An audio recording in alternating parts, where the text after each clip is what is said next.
Bonjour Emmanuel, tu es aujourd'hui fondateur d'Aztec, un cabinet de conseil Web3 spécialisé dans le métaverse dont on va parler aujourd'hui. Est-ce que tu pourrais dans un premier temps te présenter ton parcours et ton arrivée dans la blockchain, s'il te plaît? Bonjour, donc merci à Blockix de me recevoir aujourd'hui. Donc effectivement, je vais me présenter rapidement. Moi, je suis tombé dans la blockchain un peu comme Obélix en 2011 quand des amis développeurs, j'en ai beaucoup, m'ont offert des bitcoins. Et à l'époque, je leur ai dit, je comprends rien à ce que vous me faites. Ah, et quand ils ont continué à m'en offrir, je me suis dit, il va falloir que je m'y intéresse un jour. Donc je me suis renseigné, j'ai été me faire former par Laurent Leloup et Pierre Papron à l'époque, qui étaient un peu les spécialistes de la blockchain. Et ça m'a clairement fait changer de boulot parce que j'étais expert en diamant en objet d'art. Et j'ai clairement, 2 ans après, créé ma startup pour la blockchain, qui s'appelle Monima, où j'ai clairement créé des sujets d'huissier numérique euh, pour certifier d'objets en entier grâce à la blockchain. Donc, ce côté, utiliser la blockchain comme un outil de certification. Donc, ça m'a permis d'aller me balader un peu dans le monde entier avec ça, d'aller au CES de Las Vegas, de gagner une petite médaille comme tous les startupeurs de l'époque. Et en 2020, j'ai vu le sujet du Web3, des NFT qui est extrêmement prégnant. Donc là, j'ai décidé de fonder un cabinet de conseil qui s'appelle Aztec. Parce que les Incas, en fait, clairement, ils ont découvert énormément de technologies. Ils n'ont pas gagné la guerre contre les Espagnols, mais aujourd'hui, ils sont encore en avance sur les autres. Donc, se dire, on se met en avance de phase. Je suis parti effectivement me balader un petit peu, un petit tour du monde des pays où il fallait aller à l'époque. Et j'ai commencé à former pas mal de gens sur les métavers, des petites formations à partir de janvier 2021, si tu veux. Donc, c'est-à-dire qu'en fait, je me suis dit tout de suite, il faut former les gens, leur faire comprendre ce que c'est.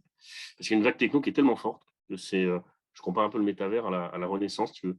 Au Moyen-Âge, on est enfermé dans un monastère, les moines copient des livres, et puis Renaissance, ils sortent, c'est la perspective. Pour moi, le métavers, c'est un peu ça, c'est aussi fort que ça.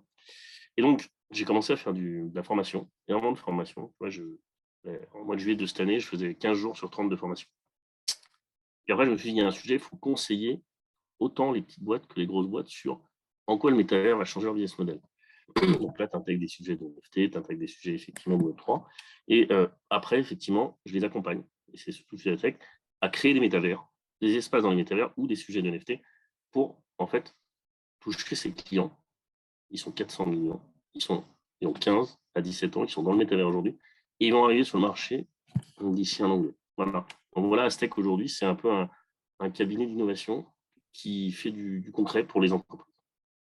Ok, ouais, donc assez Voilà. rapidement, tu as senti le potentiel du métavers pour te dire, bah moi, je veux monter mon expertise autour de ça. Alors déjà, je vais faire une petite parenthèse, pas seulement pour moi, mais pour les autres. On dit quoi? Métavers, métaverse, au pluriel, au singulier, au pluriel, comment ça se passe? Alors ça dépend si tu es français et tu dis métavers ou si tu es international, tu dis métaverse. Après, les deux se disent. Donc, il y a pas de, il y a juste un choix, on va dire, éthique ou intellectuel à faire. Mais en tout cas, les deux se disent. OK, bah, on va dire métavers si on est ici. Alors moi, première question, c'est dresser un état des lieux de ce qui existe dans le métavers. Qu'est-ce que c'est que le métavers aujourd'hui? Celui de demain, on va en parler après, hein. Mais aujourd'hui, qu'est-ce que c'est? Alors, métavers, moi, je résumerais ça par un mot simple, c'est un millefeuille. Voilà, un millefeuille, il y a plusieurs couches. Donc, tu as une couche techno qui est la blockchain, la base, qui est l'huissier numérique qui certifie les données. Tu as les NFT qui sont ces outils numériques, ces jetons numériques qui sont des droits d'usage, des droits de propriété dans ces métavers. Et tu as les univers immersifs qui sont pour en haut du millefeuille. Et donc, c'est là où, effectivement, on commence à aller. Donc, ce sujet de métavers, en fait, c'est le futur d'Internet. On a connu le Web 2, le Web 3, ça va être ça, ça va être à Internet, on va être à l'intérieur. On ne sera pas sur Internet, on sera dedans. Et on aura des expériences très différentes de l'Internet d'aujourd'hui. Et les flux de transactions sont simplifiés grâce au NFT, grâce à la blockchain. Voilà, si je peux résumer. OK, mais tu as dit: «On aura». Moi, ce qui m'intéresse aujourd'hui, parce que c'est vrai qu'on en entend beaucoup parler, il y a beaucoup de marketing avec du beau visuel qui peut se faire. Bon, on a tout le monde, je Mhm, pense, qui a aussi en tête, The Sandbox ou d'autres mhm. projets qui sont aussi en train de se développer. Mais globalement, dans ce qui se fait aujourd'hui concrètement, qu'est-ce qu'il y a et qu'est-ce que ça permet de faire aujourd'hui?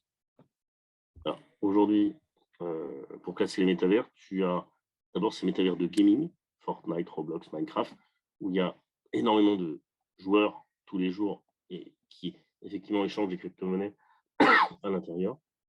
Tu as ces métavers qu'on appelle jumeaux numériques, Sandbox, Upland, Decentraland, où là, effectivement, on commence à avoir des usages de marque, de marketing de marque. Après, tu as les métavers, que moi j'appelle 3D ennemis, qui sont les métavers à la Facebook, qui font un casque. Donc là, tu as une barrière à l'entrée. où là, effectivement, l'immersion est totale. Et tu as déjà des métavers aujourd'hui qui sont spécialisés. Par exemple, un métavers comme Zepeto en Corée, c'est un métavers, il y a 200 millions de visiteurs quotidiens. Et c'est là où les gens vont acheter des fringues. La Gucci qui fait, on va dire, entre 3 et 5 de chiffre d'affaires déjà dans ces métavers spécialisés de luxe. Donc, tu vois, les métavers, c'est une représentation, c'est très vaste, il y en a déjà 180 dans le monde. Chaque métavers a ses spécificités. On parle de Sandbox parce que c'est français et que Carrefour et AXA ont acheté des terrains énormes dedans. Ils commencent à créer des expériences. Alors, c'est du recrutement. Aujourd'hui, AXA va recruter dans le métavers. C'est de l'expérience client. C'est finalement de la fidélisation à une marque. Donc, aujourd'hui, le métavers, c'est un nouvel espace de communication, un nouvel espace d'échange où la monnaie, ce n'est pas l'euro, c'est des crypto-monnaies. Donc, c'est un sujet très différent. Et donc, pour donner un exemple où on est aujourd'hui, je te resitue en janvier 2000, c'est le début d'Internet. Il y a 300 millions de consommateurs qui sont sur Internet. Aujourd'hui, tu as 400 millions de wallets dans les métavers. C'est un peu comme si on avait AOL entre les mains. On est en train de tester le début d'Internet. Donc, le métavers, c'est ça aujourd'hui. Donc, ça va plus vite qu'Internet, c'est-à-dire 4 fois plus vite, évidemment. Et par contre, on est encore aux prémices. Et donc, tout ce qu'on est en train de tester depuis un an, c'est les early adopteurs, les 5-10%. Et l'année prochaine, ça c'est mon analyse à moi, hein, on va passer sur les 30%. Donc là, on va avoir énormément de gens qui vont commencer à créer des cas d'usage très précis dans ces métavers. OK. Ouais, c'est énorme, hein, 400 millions de wallets, dans les métavers. C'est-à-dire qu'il y a de plus en plus d'intérêt, il y a une vraie inertie qui est en train de se créer. Après moi, je pense que alors, moi, je suis ça de très loin. Je le suis parce que ça m'intéresse et parce que ça gravite autour de la blockchain et du Web3. Mais, à la fois, ce que je vois parfois, c'est, des graphismes, une expérience utilisateur qui est très sommaire par rapport à aujourd'hui, je pense à du jeu vidéo, du gaming où on a des choses qui sont, extrêmement belles. Est-ce que l'interface utilisateur, c'est un frein aujourd'hui pour onboarder davantage de gens? Alors, tu as raison à 100%, moi je te suis.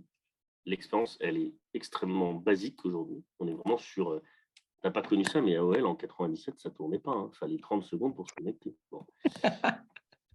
Non, mais c'est réellement ça. Et il faut le dire aux gens. Il faut dire aux gens, attention, vous aurez des débuts d'expérience qui s'améliorent de jour en jour.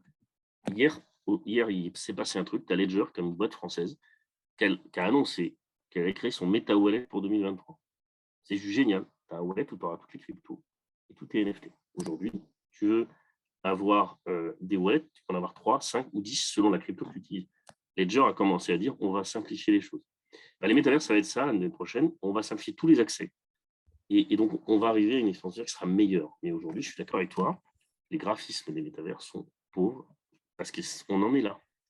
Et si tu mets la 5G, la 6G et l'ordinateur quantique derrière, d'ici un an, tu vas voir, tu seras aussi beau que dans Minecraft ou dans Roblox. Dans un an, bah, tant mieux si ça va aussi vite. Après moi, par rapport aux prémices encore où en est la techno et les fonctionnalités qu'elles peuvent permettre, ce qui est fou, c'est de voir les capitalisations, énormes, à plusieurs dizaines de milliards, de dollars, parfois, pour un projet qui reste encore, assez sommaire avec une belle théorie, une belle roadmap, effectivement, mais, très beaucoup capitalisé. Je pense qu'avec, le rebranding de Meta avec Zuckerberg, il y a eu un aspect spéculatif qui est aussi arrivé, de manière, conséquente. Donc, ouais. On va parler Après, assurant pour, pour- vas-y. pour rebondir une dernière fois sur ce que tu dis, dis-toi qu'en l'an 2000, un serre-tête, ça coûtait 100 000 francs à faire. Aujourd'hui, un serre-tête avec WordPress, ça te coûte combien? 9,95? Dis-toi que d'ici un an, tu auras des métavers de service, tu auras du WordPress du métavers. Donc le coût des métavers va baisser drastiquement. Mais aujourd'hui, pour créer un métavers, il faut des investissements énormes. Je crois que Sandbox, c'est des 900 millions de dollars pour créer son expérience.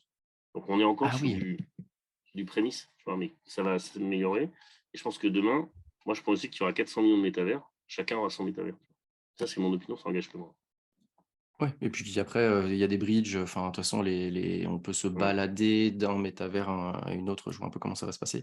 Bon, je vais t'emmener un petit peu sur le terrain de l'assurance que tu connais très bien, parce que tu as publié, récemment un bouquin, Mm. étroitement, qui lie étroitement, métavers et assurance. Est-ce que tu peux nous en dire plus?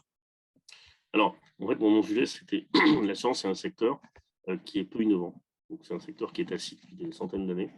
Et le métavers, en fait, tous ces sujets-là, ça va vraiment le révolutionner. Donc, j'ai voulu, avec en fait, des acteurs d'assurance spécialisés et un acteur du méta, euh, créer un livre qui est un que sais-je, en fait, du métavers, avec des cas d'usage d'assurance qui sont déjà en cours ou qui vont être en cours. En fait, l'assureur, en fait, il assure des biens réels, mais demain, il va devoir assurer des biens virtuels. Parce que quand tu as un wallet où tu as 500 NFT et que tu as peut-être 200 000 euros de valeur dans le wallet, en NFT, parce que c'est ta vie quotidienne, c'est le t-shirt qui est avec ton avatar, c'est ta voiture pour déplacer dans l'étagère, c'est ton terrain. Là, il va falloir l'assurer quelque part. Pour une perte financière, après, c'est du sujet d'assurance. Et l'assureur, aujourd'hui, n'est pas positionné du tout. Il comprend qu'on assure une maison, une voiture, mais il ne comprend pas qu'on va devoir assurer des biens virtuels. Et moi, je pense que le point d'entrée unique, ça va être dans un métavers, tu vas tout assurer, et tes biens réels et tes biens virtuels.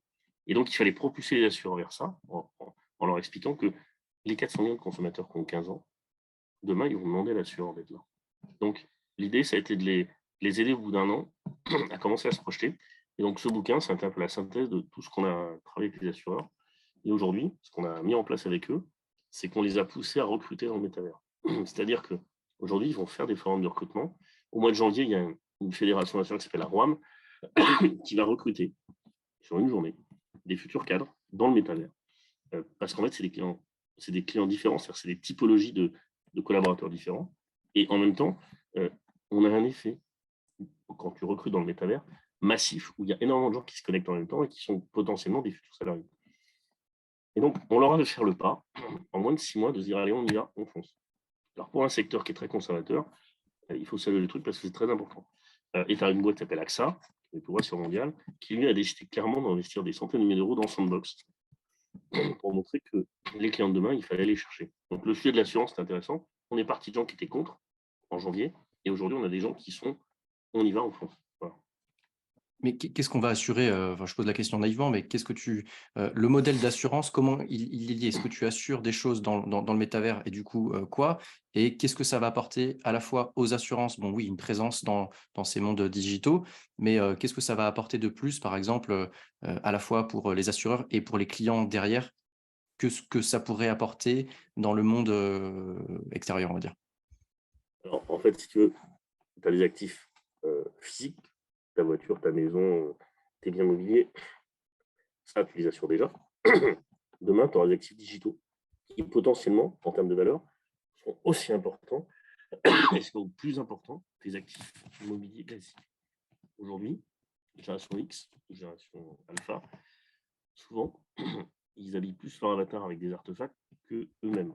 Ils ont peut-être 10 fringues, ils ont peut-être 100 NFT de Gucci etc. Parce qu'ils trouvent ça tellement important d'avoir une apparence dans le métavers qu'ils sont prêts à dépenser 5,99 par vêtement, mais ils en ont peut-être 100. Donc aujourd'hui, ça fait des montants aussi importants. C'est des valeurs qu'il faut assurer, garantir contre le vol, contre le hacking, contre tous ces sujets-là. Et donc l'assureur, en fait, il va dire vous payez tant par an. Si votre portefeuille est hacké, on vous rembourse ou un forfait de, je sais pas, peut-être 200 euros, ou on va dire la valeur de votre portefeuille. Donc, tu vois, il y a un sujet où l'assureur va se positionner comme un garant des actifs numériques. Et ça, c'est un rôle qui est fondamental, qui n'existe pas aujourd'hui. Ouais, bon après la voiture virtuelle dans le métavers, effectivement, bon, elle va pas brûler, elle va pas se faire, caillarder, dans la nuit parce qu'il y a des soucis. Par contre, alors, mais normalement, si c'est sous forme de NFT, enfin, il y a normalement cette notion de propriété qui est importante. Par contre, toutes les fragilités qui peuvent venir, c'est, comme tu dis, bah, des erreurs de code, des hacks, et cetera. C'est tout ça qu'on va venir, qui va être balayé en termes d'assurance?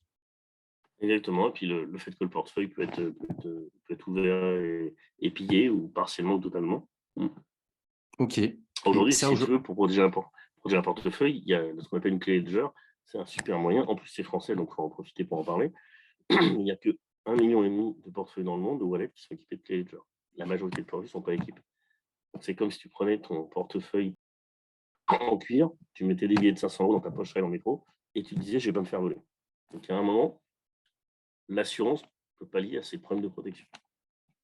ouais, et alors je pose encore une fois la question naïvement, pourquoi rentrer directement par le métavers alors qu'il y a des besoins d'assurance, au préalable? On n'est pas obligé, on peut avoir des NFT sur, dans son wallet, mais sans que ça soit utilisé dans les métavers. On a des fonds, des cryptos. Pourquoi ne pas d'abord assurer Alors, tout ça? aujourd'hui, tu as des collectionneurs qui ont des portefeuilles de NFT importants. Okay, tous ceux qui ont acheté des Boria Club ou des sujets il y a 2 ans, ils ont des NFT qui ont de la valeur. Eux, aujourd'hui, ils ne sont pas assurables. C'est-à-dire qu'effectivement, les assureurs ne refusent d'assurer ces biens. Pourtant, il y a des valeurs importantes. Donc déjà, si tu veux, l'assureur, ou alors il va aller complètement sur ce marché, il va assurer, entre guillemets, des actifs numériques, que ce soit des NFT d'art ou des NFT utilité, ou alors il n'ira pas. Tu vois ce que je veux dire? Il ne va pas y aller partiellement. Donc le but, c'est de pousser le monde de l'assurance. On a déjà en Espagne des insurtech qui commencent à y aller, pour proposer des produits d'assurance qui n'assureront pas tout, mais qui vont dire le NFT est assurable, donc on va le couvrir à telle hauteur. Voilà. Ok, ça marche. Donc là, on a discuté de ce sujet-là qui, toi, t'intéressait, sur lequel tu as travaillé de l'assurance. Maintenant, on va prendre un Mhm. petit peu de recul sur aujourd'hui, quels sont les enjeux dans le métavers, que ce soit dans sa construction, donc en termes de, je sais pas, de fonds, de législation, d'onboarding, de Mhm. timing en fait en général, ou même à l'intérieur. C'est, comme tu dis, peut-être des assurances quand tu te balades dedans. Aujourd'hui, quels sont les enjeux? Alors, nous, on fait partie, au sein de Transmeta, qui est l'association qu'on a créée avec Pierre, on a 1500 adhérents, du Metaverse Standard Forum, qui est en fait l'association internationale qui gère les nouveaux standards pour les métavers. Et les premiers sujets qu'on travaille, c'est l'interopérabilité. En fait, la promesse du métavers, c'est que ton avatar et tes NFT puissent aller d'un métavers à un autre pour faire différentes activités. Aujourd'hui, ce n'est pas possible. Tu es dans Sandbox, tu es dans Centraland, tu es bloqué. Donc, l'idée, c'est d'être en capacité, et c'est ce premier sujet qui est en train de travailler depuis le mois de juin, que les principaux métavers soient interopérables entre eux. Là, c'est la première promesse, et c'est là où on va aller assez vite. Après, effectivement, tous les autres standards, ça va prendre du temps, parce qu'aujourd'hui, tu peux parler de légal, c'est un peu le Far West. Il n'y a pas de police dans ces métavers. Il y en a un, pour en donner, qui s'appelle Upland, où si tu ne respectes pas la charte du métavers, on t'envoie à Alcatraz, on confisque tes cryptos pendant 3 mois. Donc, si tu reviens et que tu refais quelque chose qui est hors charte, là, on te vire complètement. Par contre, la majorité des métavers, il n'y a pas de police. En fait, les comportements des clients ne sont pas checkés. Donc, tout sujet, et c'est important, il va falloir que les métavers soient en capacité d'avoir une capacité d'autorégulation, comme pour Internet, par exemple, ce qui est déjà le cas. Donc ça, c'est un autre sujet important qui est en train d'être traité. Et après, il y a un troisième sujet qui est majeur, je pense que c'est ça qui va être travaillé en 2023, c'est l'identité numérique. C'est la protection des personnels des avatars. Parce que ton avatar, ça va être finalement une représentation de toi. Et à terme, tu sais très bien que tu auras tes données de santé à l'intérieur. Donc, ça sera une capacité pour, on va dire, un médecin qui veut absolument t'opérer, d'utiliser le NFT pour avoir tes données médicales, parce que ça, tu auras tous tes bilans à l'intérieur. Donc, comme ces avatars vont être assez sensibles en termes de données, il faut absolument les protéger. Parce que quand tu prends ce que font les GAFA aujourd'hui, ils te pillent tes données. Et ça, c'est extrêmement important. Il faut qu'il y ait une capacité de protéger via des NFT les avatars et leurs données. Et ça, c'est important parce que ce que Meta est en train de mettre en place, c'est vraiment sujet de les données ne nous appartiennent pas. Le Web3 considère que les données appartiennent aux propriétaires, aux utilisateurs. Donc tout le combat, ça va être ça, ça va être comprendre comment protéger les avatars dans les mois qui viennent. J'allais venir à Meta, hein, justement, toi qui as cette perspective-là, Meta, Zuckerberg, il travaille énormément dessus, enfin, bien que j'ai vu quand même pas mal de personnes quitter un petit peu les équipes de Meta pour aller rejoindre je vais pas dire des causes plus nobles parce qu'après les gens font ce qu'ils veulent, mais où est-ce qu'il en est, où est-ce qu'ils en sont avec Meta là, dans la construction Non, du métavers? moi je vais être transparent. Meta, en fait, ils ont embauché 10 000 personnes. Ils ont dépensé des milliards pour créer ce que moi j'appelle les pyramides. Ils ont leur moteur aujourd'hui. Bon. Tout le monde dit ils ont licencié des gens, ok, mais ils ont fait le job. Donc moi, il faut toujours se méfier, parce que Mark Zuckerberg est un très brillant, tout le monde le sait. Donc le projet qu'il a, ça ne fait pas 1 an qu'il l'a lancé. Il faut savoir que le bouquin Neil Stephenson, Snow Crash, il est donné aux employés de Facebook depuis 10 ans, quand ils rentrent. Ok. Donc on est sur un sujet long terme. Il est évident que les GAFA ne sont pas encore tous positionnés. Tu as Microsoft qui a racheté Blizzard pour 100 milliards.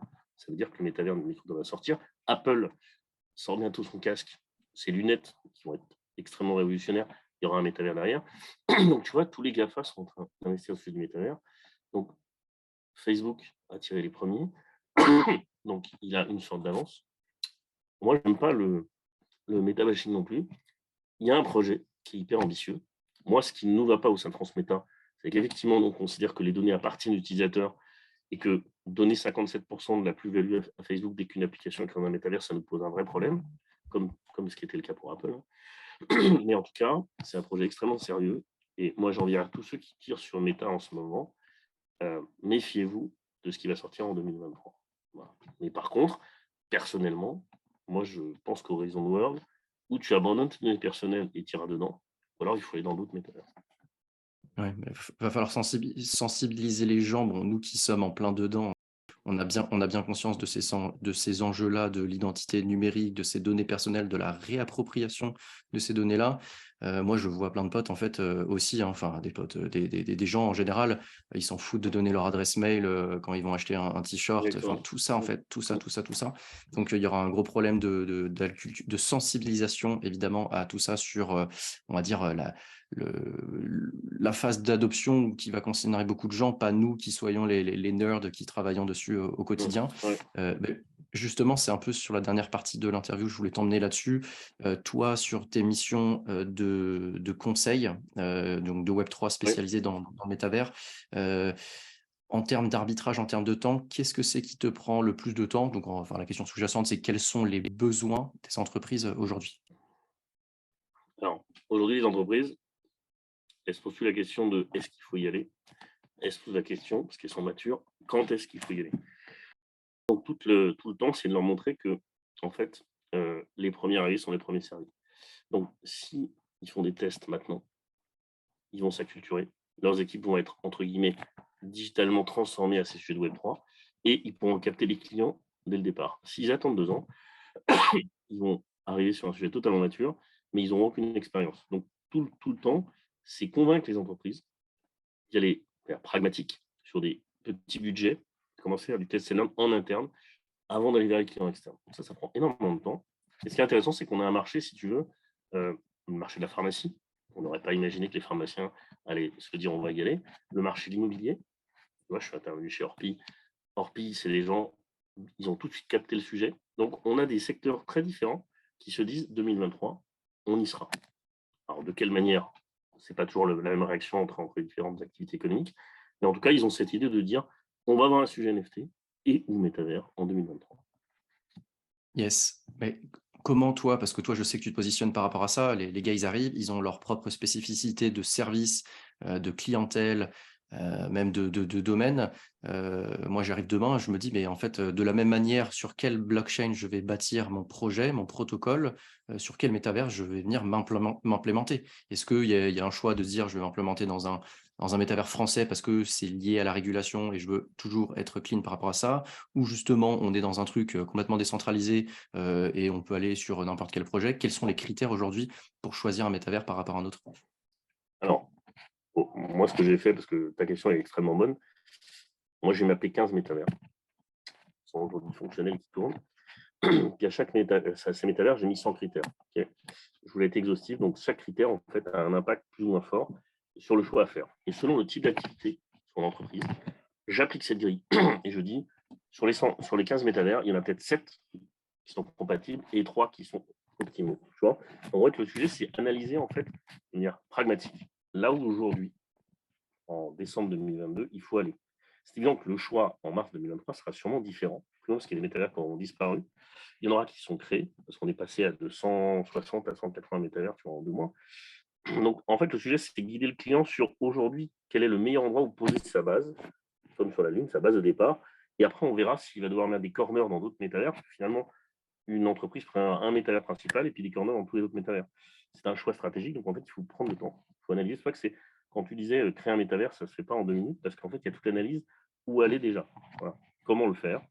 Est-ce qu'il y a un projet de NFT qui est sous-jacent pour fidéliser ou pour offrir aux clients du play to earn? Il y a ces sujets qu'il faut traiter avec le client. C'est pour ça que ça prend du temps d'analyse. Voilà.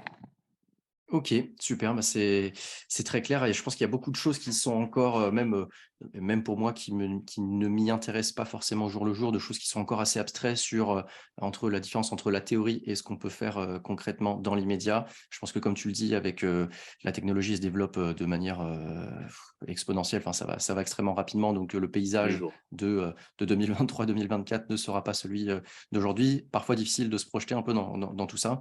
Bah, très intéressant de voir comment, même la société un petit peu change, évolue avec cette digitalisation qui se fait de plus en plus, présente pour le meilleur et pour le pire, hein, parce que c'est la technologie est neutre. Après, c'est les utilisateurs in fine qui vont faire le choix de faire ce qu'ils font. Donc, Mais tu je te vois, on vit une époque formidable. Parce qu'on est en train de construire un chemin qui change toutes les minutes. Et en fait, c'est pas nous qui le changeons, c'est les utilisateurs. Et c'est eux qui ont le dernier mot à la fin. Exactement.